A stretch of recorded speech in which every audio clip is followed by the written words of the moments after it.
आंबेडकरी समाजामध्ये अतिशय दुःखद घटना या ठिकाणी घडलेली आहे। काल सूर्यवंशी यांची अंत्यविधी या ठिकाणी करण्यात आली आणि आज लोकनेते पॅन्थरचे लढवई नेते एक झुंजार पॅन्थर विजयबाबा वाकोडे यांचं काल निधन झालं। त्यांची आज अंत्यविधी।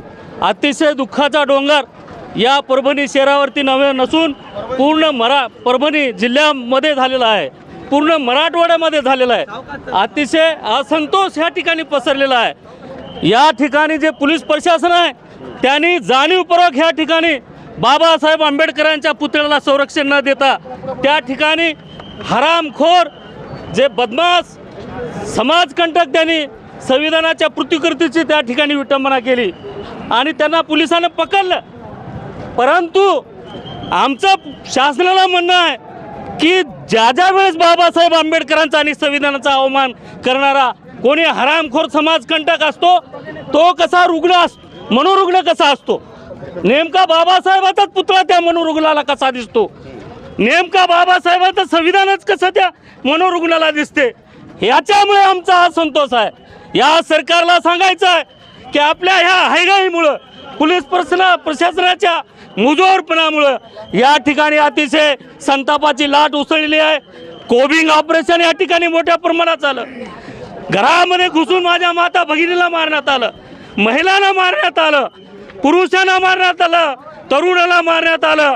विनाकारण एका माझ्या तरुण बांधवाला भीम सैनिकाला 4-4, 5-5 SRP पोलीसवाल्यांनी दामटून मारलं।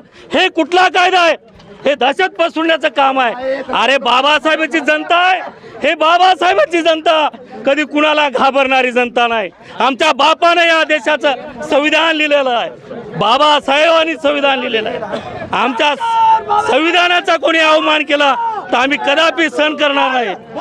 मी शासनाला या ठिकाणी विनंती करतो, आमचे जे विजय बाबा वारले ह्या ठिकाणी निधन झालं त्यांचं स्मारक ह्या ठिकाणी झालं पाहिजे। आमची मागणी आहे, सर्व भीम सैनिकाच्या वतीने मागणी आहे आणि त्यांच्या कुटुंबातल्या एका व्यक्तीला नोकरी या ठिकाणी दिली पाहिजे। सूर्यवंशीच्या एका कुटुंबातल्या व्यक्तीला नोकरी या ठिकाणी दिली पाहिजे आणि सूर्यवंशीला सुद्धा 10 लाख रुपये या ठिकाणी मदत केली पाहिजे। विजय बाबा वाकोडे यांच्या कुटुंबाला 50 लाख रुपयाचा निधी या ठिकाणी मदत म्हणून शासनाने दिली पाहिजे आणि विजय बाबा वाकोडे हा लढवई भीमसैनिक होता। बाबासाहेबांचा विचार, संविधानाचा विचार तळागाळातल्या लोकांना सांगणारा एक नेता होता। म्हणून अशा महान नेत्याचं स्मारक या परभणी शहरामध्ये झालं पाहिजे, हे सुद्धा मागणी आमच्या सर्व भीमसैनिकाच्या वतीने।